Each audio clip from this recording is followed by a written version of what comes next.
नमस्कार दोस्तों, Bihar OT assistant की भर्ती को लेकर एक बड़ा अपडेट आया हुआ है। आज जो है कैबिनेट की बैठक थी, उस कैबिनेट की बैठक में भर्ती नियमावली को मंजूरी दे दी गई है। यानी जो है अब जो है बिहार में ओटी असिस्टेंट का भर्ती का जो है रास्ता साफ हो चुका है। मैंने अपने पुराने वीडियो में ही बताया था कि अगली बार जब कैबिनेट की बैठक होगी तो बिहार ओटी असिस्टेंट का ही जो है बारी है, क्योंकि आप देखेंगे ड्रेसर का हो चुका है, फार्मासिस्ट का हो चुका है, लैब टेक्नीशियन का हो चुका है, तमाम जो है पोस्टों का जो है नियमावली बन चुका है। और ओटी असिस्टेंट का काफ़ी आप लोगों के द्वारा पूछा जा रहा था क्या होगा, कैसे होगा। तो यहाँ पे आप देख लीजिए कि जो है अब जो है भर्ती नियमावली को कैबिनेट से मंजूरी दे दी गई है। और साथ ही साथ आपको हम जो है पूरा का पूरा डिटेल्स बताने वाले हैं कि जो पुराना भर्ती निकला हुआ था वो रद्द हो गया था और उसमें किस तरीके से क्या क्या चीज़ें मांगी गई थी, कौन कौन से जो है क्वालिफिकेशंस मांगे गए थे, और जो नई भर्ती निकलेगी इसमें क्या उम्र सीमा रखी जाएगी, सिलेबस क्या हो सकता है, और साथ ही साथ बात करेंगे कि कितनी सैलरी मिलेगी। तमाम जानकारी आपको देने वाले हैं। अगर आप भी बिहार में ओटी असिस्टेंट का जो है फॉर्म भरना चाहते हैं तो ये वीडियो आपके लिए काफ़ी इंपॉर्टेंट होने वाली है। अगर आप बिहार स्वास्थ्य विभाग में नौकरी चाहते हैं तो इस चैनल को सब्सक्राइब करना बिल्कुल नहीं भूलिएगा, आपको पूरा का पूरा यहाँ पे सपोर्ट मिलेगा। देखिए, सबसे पहले हम बात करते हैं आज जो है यहाँ पे ओटी असिस्टेंट के लिए जो कैबिनेट की बैठक हुई थी उसमें क्या बातें कही गई, इस चीज़ को देखिएगा। देखिए, कोई भी भर्ती निकलती है उसके पहले जो है बहुत सारी चीज़ें पूरी की गई होती है। जैसे कि अगर किसी भर्ती में कोई नियमावली नहीं बनी है, किस नियमावली पर भर्ती निकालना है, तो नियमावली बनाई जाती है। नियमावली बनाने के पीछे सरकार का सबसे बड़ा रीज़न यही है कि सरकार जो है नए केसेस से बचना चाहती है, क्योंकि भर्ती आती है और उसमें केस हो जाता है और वह मामला लंबा खींच जाता है। इसलिए सरकार जो है अब नियमावली पहले बना रही है और उसके बाद ही अच्छे तरीके से भर्ती करे, क्योंकि जो आप पिछला बहाली देखेंगे, जो ओटी असिस्टेंट का बहाली आया था वह नंबर बेसिस पे हो था, लेकिन इस बार आप देखेंगे कि एग्जाम्स होगा। तमाम जानकारी मिलेगी इस वीडियो में।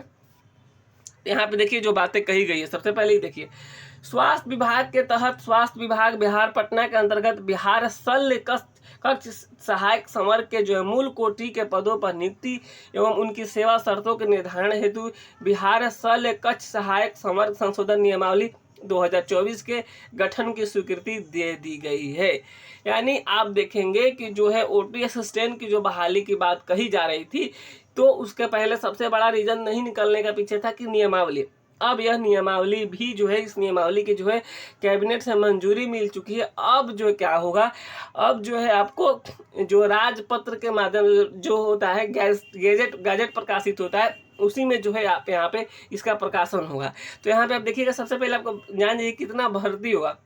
तो ओटी असिस्टेंट की बात करें तो यहाँ 13 से 26 पदों पर बहाली हो सकती है ओटी असिस्टेंट की। बाकी सारी तो बहाली होगी ही, लेकिन फिलहाल हम इस वीडियो में सबसे पहले ओटी असिस्टेंट की बात करेंगे। तो उसी ओटी असिस्टेंट में 13 से 26 पदों पे बहाली होगी। कौन कौन से लोग जो है वो फॉर्म को अप्लाई कर पाएंगे उस चीज़ को आप देखेंगे। सबसे पहले तो यहाँ पे आप देखिएगा, जो diploma in operation theatre assistant या फिर bachelor of medical laboratory technology या फिर कोई हायर क्वालिफिकेशंस है तो आप जो है फॉर्म को अप्लाई कर पाएंगे। यानी अगर आपके पास जो है डिप्लोमा इन ऑपरेशन थिएटर से भी कोई बड़ा हायर एजुकेशन है तब भी अप्लाई कर सकते हैं। अगर आपने bachelor of medical laboratory technology से किया है तब भी कर सकते हैं, या फिर इससे भी कोई हायर है तो उससे भी कर सकते हैं। यानी ये जो रहेगा आपको भर्ती का जो है पूरा का पूरा, यानी यही कोर्स वाले लोग हैं जो आपको ओटी असिस्टेंट के फॉर्म अप्लाई कर पाएंगे। ये चीज़ तो आपको क्लियर हो गई होगी। अब आते हैं हम जो है यहाँ पे आप देखेंगे कि इसका किस तरीके से एग्जाम्स होगा। तो देखिए, ये अभी तो गजट में प्रकाशित नहीं हुआ है, लेकिन मैं आपको पहले ही बता देता हूँ कि इसका जो पूरा का पूरा प्रोसीजर इसी तरीके से होने का पूरा का पूरा अनुमान है 100%। चलिए 100% छोड़ दीजिए, 99.99% जो है आप देख लीजिए कि इसी तरीके से जो ओटी असिस्टेंट का बहाली पूरा किया जाएगा। जिसमें क्या होगा, ऑब्जेक्टिव टाइप 75 क्वेश्चंस दिए जाएंगे। ऑब्जेक्टिव टाइप 75 क्वेश्चंस दिए जाएंगे। ये आपको जो है ऑनलाइन जो है सीबीटी के माध्यम से भी हो सकता है। और यहाँ पे आप देखेंगे ये जो है 25 नंबर उनको दिया जाएगा जो बिहार सरकार या फिर किसी भी जो है बिहार सरकार से रिलेटेड हॉस्पिटल में जो काम कर रहे हैं एज ए ओटी असिस्टेंट, तो उनको जो है 5 साल, यानी अगर 5 साल से वो काम कर रहे हैं तो उनको 25 नंबर एक्स्ट्रा दिया जाएगा। यानी आप देखिए टोटल जो है, अगर एक जो है यहाँ पे एक फ्रेशर है एक फ्रेशर है और यहाँ पे जो एक्सपीरियंस वाला जो है ओटी असिस्टेंट है। तो फ्रेशर वाले को 75 नंबर का एग्जाम होगा, तो मान लीजिए ये 60 नंबर लेके आए। और जो एक्सपीरियंस वाले हैं, एक्सपीरियंस वाले अगर मान लीजिए कि 30 नंबर भी लेके आते हैं तो इनको जो है 25 नंबर ऐसे ही मिलेगा, यानी इनका 55 नंबर हो जाएगा। तो यानी जो है फ्रेशर वाले हैं वे लोग भी तैयारी कुछ ज़्यादा ही करना पड़ेगा उनको, क्योंकि जो एक्सपीरियंस वालों से भी फाइट होगा उनका। तो यहाँ पे ये चीज़ें हैं। तो ये 25 नंबर जो है एक्सपीरियंस वालों को दिया जाएगा और 75 नंबर का एग्जाम्स होगा, टोटल 100 हो गए। इस तरीके से ये सारा चीज़ इसका मेरिट बनने वाला है। अब तो आप समझ गए होंगे कि अब उम्र को लेकर बात आती है। देखिए उम्र को लेकर जो है आपको 1 अगस्त को जो है जिस साल ये भर्ती निकलेगी उसके 1 अगस्त को जो है गणना किया जाएगा उम्र का।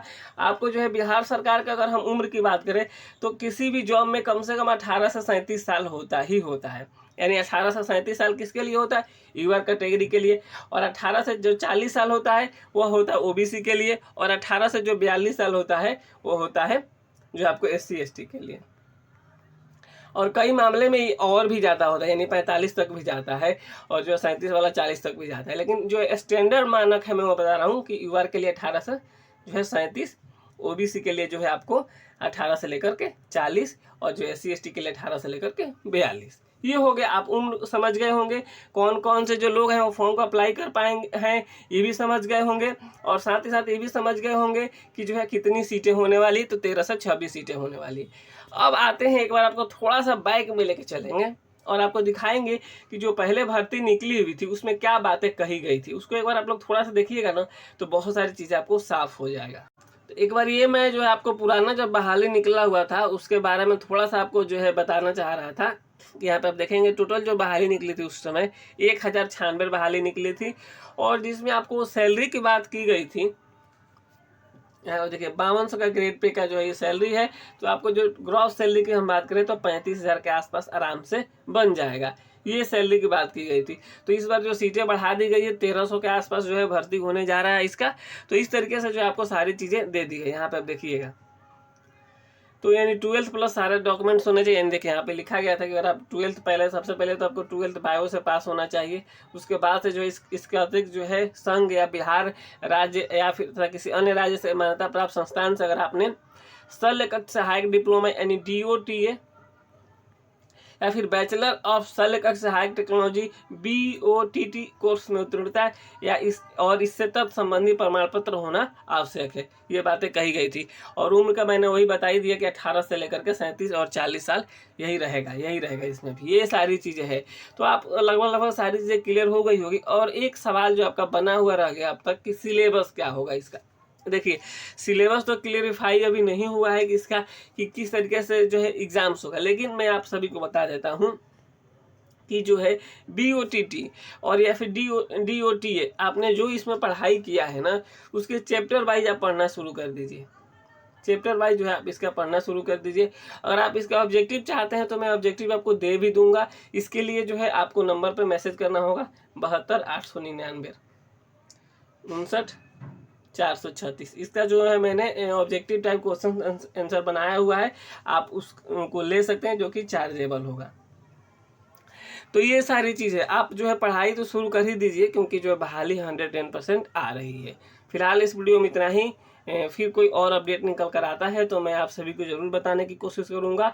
और आप सभी ये मान के चलिए कि जो है शल्य कक्ष सहायक, जिसे ऑपरेशन थिएटर असिस्टेंट भी कहा जाता है, आप जो है इस फॉर्म को अप्लाई कर पाएंगे। फॉर्म निकलने जा रहा है, डेट क्लियर नहीं है, लेकिन जो है अब नियमावली पे जो है मुहर लग गई है। तो अब जो है आपको कुछ दिनों में है गजट में प्रकाशित हो जाएगा, और जैसे ही गजट में प्रकाशित होगा मैं आप सभी को जरूर बता दूंगा।